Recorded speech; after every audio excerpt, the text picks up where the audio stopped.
بسم اللہ الرحمن الرحیم۔ دوستو، آج کی ویڈیو میں بتانے والا ہوں حضور صلی اللہ علیہ وسلم کی بد دعا کا انجام، ابو لہب کا بیٹا اور شیر کا واقعہ۔ پورا واقعہ سننے کے لیے ویڈیو کو پورا مکمل دیکھیں۔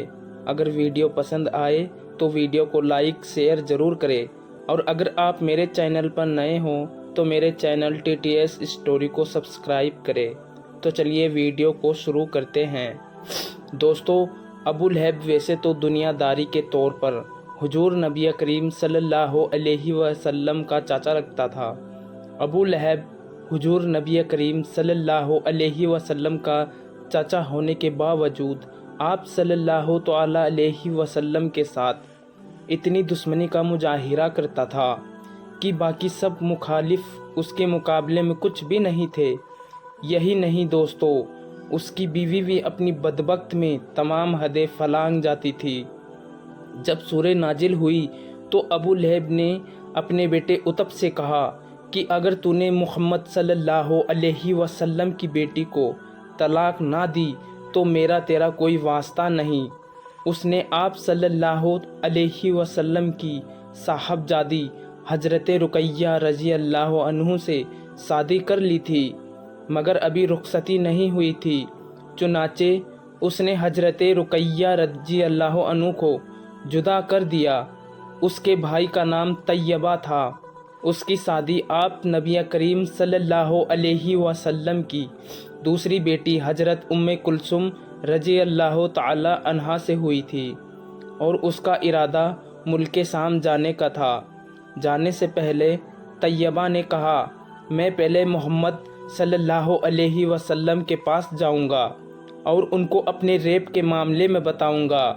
پھر یہ جو کہ طیبہ نام کا شخص تھا، یہ آپ صلی اللہ علیہ وسلم کے پاس آیا اور گستاخیاں کرنے لگا، اور طیبہ کہنے لگا، اے محمد صلی اللہ علیہ وسلم، وہ غروب ہونے والے ستارے کے ساتھ کفر کرنے والوں میں سے ہے، اور اس فرشتے کے ساتھ بھی جو قریب نہ آیا۔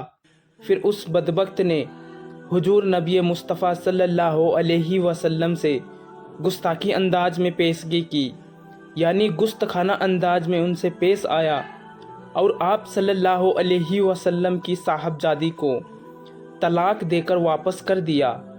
اس وقت حضور نبی کریم صلی اللہ علیہ وسلم نے اس کے حق میں بد دعا فرمائی کہ اللہ تبارک و تعالی اس پر اپنے کتوں میں سے ایک کتا مسلط کر دے۔ اس وقت حضرت ابو طالب بھی وہاں پر موجود تھے۔ وہ حضرت ام کلثوم رضی اللہ تعالی عنہا کے لیے بہت غمگین اور رنجیدہ ہوئے۔ انہوں نے طیبہ سے کہا، بھتیجے، تم اس بد دعا سے بچ نہیں سکتے۔ اور طیبہ وہاں سے واپس اپنے باپ ابو لہب کے پاس پہنچا اور اس کو سارا حال سنایا۔ اس کے بعد یہ دونوں باپ بیٹے ایک جماعت کے ساتھ ملک شام کو روانہ ہو گئے۔ راستے میں یہ لوگ ایک جگہ ٹھہرے۔ وہاں قریب ایک راہب کی عبادت گاہ تھی۔ راہب ان کے پاس آیا اور کہنے لگا، اس علاقے میں جنگلی درندے رہتے ہیں۔ یہ سن کر ابو لہب کے دل میں کھٹک ہو گئی، اسے کھٹکا ہو گیا، اور اس نے اپنے ساتھیوں سے کہا کہ تم لوگوں کو میری ایک نصیحت ہے۔ تم لوگوں کو میری حیثیت اور اپنے اوپر میرا حق معلوم ہے۔ انہوں نے کہا، بے شک۔ تب ابو لہب نے کہا، بس تو گروہ قریش، آج رات ہم دونوں کی مدد کرو، کیونکہ مجھے محمد صلی اللہ علیہ وسلم کی بد دعا سے اپنے بیٹے کے متعلق ڈر ہے کہ کہیں ایسا نہ ہو اس کی بد دعا سچ ہو جائے اور میرا بیٹا ہلاک ہی ہو جائے، کیونکہ مجھے پتہ ہے اس کی بد دعا سچ ہونے کا بہت زیادہ اندازہ ہے۔ اسی لیے تم لوگ اپنا سامان اس عبادت گاہ کی طرف رکھ کر اس پر میرے بیٹے کا بستر لگا دو، اور اس کے چاروں طرف تم لوگ اپنے اپنے بستر لگا لو۔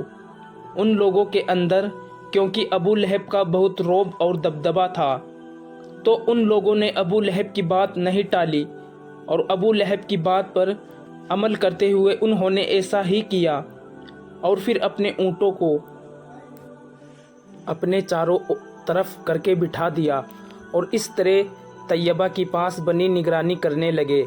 مگر ناجل محترم اس طیبہ نامی شخص کو، اس بدبخت شخص کو جس نے بد دعا دی تھی، وہ دونوں عالم کے مالک، مختار کے محبوب حضرت محمد مصطفیٰ صلی اللہ علیہ وسلم ہے۔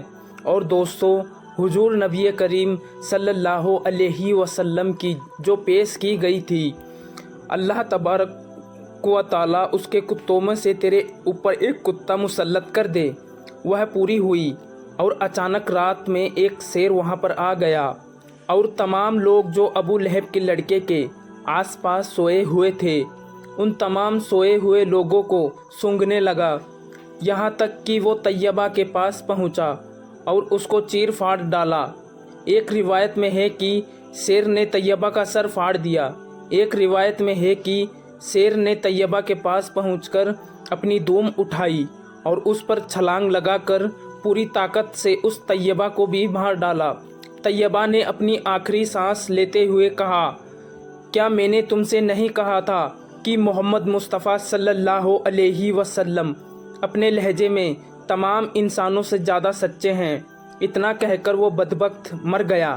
ابو لہب کا برا حال تھا اور وہ کہے جا رہا تھا، میں جانتا تھا میرا بیٹا محمد صلی اللہ علیہ وسلم کی بد دعا سے کبھی نہیں بچ سکے گا۔ اور طیبہ، ابو لہب اور اس کی بیوی تینوں کا بہت برا انجام ہوا۔ ابو لہب چیچک کی بیماری میں مبتلا ہوا اور گل سڑ کر مر گیا۔ اس کی لاش 3 دن تک پڑی رہی، کوئی اس کے قریب نہ بھٹکتا تھا۔ لوگوں کو ڈر تھا کہ جو قریب جائے گا اسے چھوت کی وجہ سے وہی بیماری لگ جائے گی جس سے وہ مرا ہے۔ جب بدبو پھیل گئی تو لوگوں نے اس کو اہل و عیال کو آر دلائی۔ اس پر انہوں نے ان تانوں سے تنگ آ کر کچھ حبشیوں کو اجرت دے کر لاش اٹھائی، جنہوں نے اسے لمبی لکڑیوں پر رکھ کر ایک گڈھے میں پھینکا اور اوپر سے ایک دور کھڑے ہو کر یوں پتھر پھینکے جیسے اسے رجم کیا جا رہا ہو۔ اس کی بیوی جو ام جمیل کے نام سے معروف تھی، ابو سفیان کی بہن تھی، اس کا نام اربا بنت عرب تھا، وہ بھی ایڑیاں رگڑ رگڑ کر مری۔ اور اللہ تبارک و تعالیٰ نے ارشاد فرمایا، اس کی گردن میں مونج کی رسی ڈال کر اسے جہنم میں پھینکا گیا ہے۔